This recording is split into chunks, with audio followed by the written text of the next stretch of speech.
warahmatullahi wabarakatuh. Perkenalkan, nama saya Florensa, saya Reka Kurnia Sukmawati. Kami dari kelompok 2 mata kuliah Pendidikan Lingkungan Sosbudtek ingin memaparkan tentang manusia sebagai makhluk hidup. Poin pertama yaitu pengertian manusia. Manusia atau orang dapat diartikan berbeda-beda dari segi biologis, rohani, dan istilah kebudayaan, atau secara campuran. Secara biologis, manusia diklasifikasikan sebagai Homo sapiens, yang dalam bahasa Latinnya berarti manusia yang tahu. Sebuah spesies primata dari golongan mamalia yang dilengkapi otak berkemampuan tinggi. Poin kedua, hakikat manusia. Manusia didudukan sesuai dengan kodrat, harkat, martabat, hak, dan kewajibannya. Kodrat manusia adalah keseluruhan sifat-sifat dasar, kemampuan atau bakat-bakat alami yang melekat pada manusia. Harkat manusia artinya adalah derajat manusia. Martabat manusia artinya adalah harga diri manusia. Sedangkan hak asasi manusia adalah hak dasar yang dimiliki oleh setiap manusia sebagai anugerah dari Tuhan Yang Maha Esa, seperti hak hidup, hak milik, dan hak kebebasan atau kemerdekaan. Kewajiban manusia artinya sesuatu yang harus dikerjakan oleh manusia. Poin ketiga, manusia sebagai makhluk individu.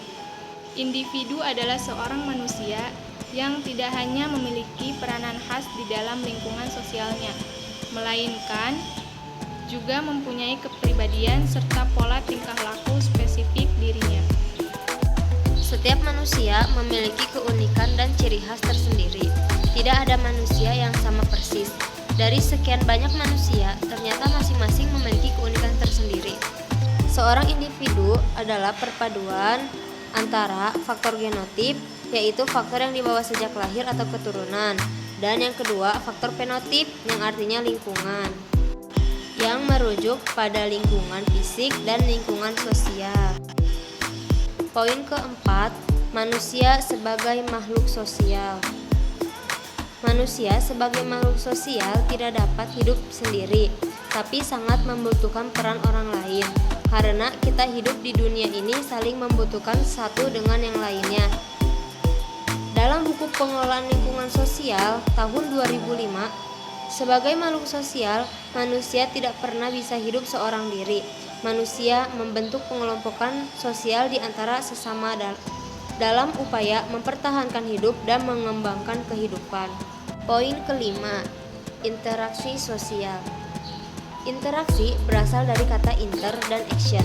Interaksi sosial adalah hubungan timbal balik yang saling mempengaruhi antara individu, kelompok sosial, dan masyarakat. Jadi, interaksi sosial adalah proses di mana orang-orang menjalin kontak dan komunikasi saling mempengaruhi dalam pikiran dan tindakan. Faktor-faktor yang mendasari berlangsungnya interaksi sosial ada 4. Yang pertama, faktor imitasi adalah suatu proses peniruan dan meniru.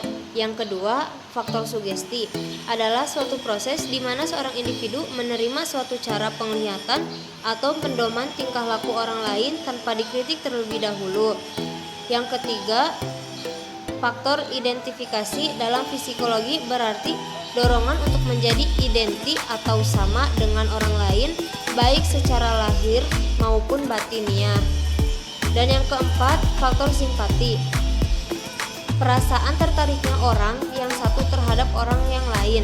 Simpati timbul tidak atas dasar logis rasional, melainkan berdasarkan penilaian perasaan.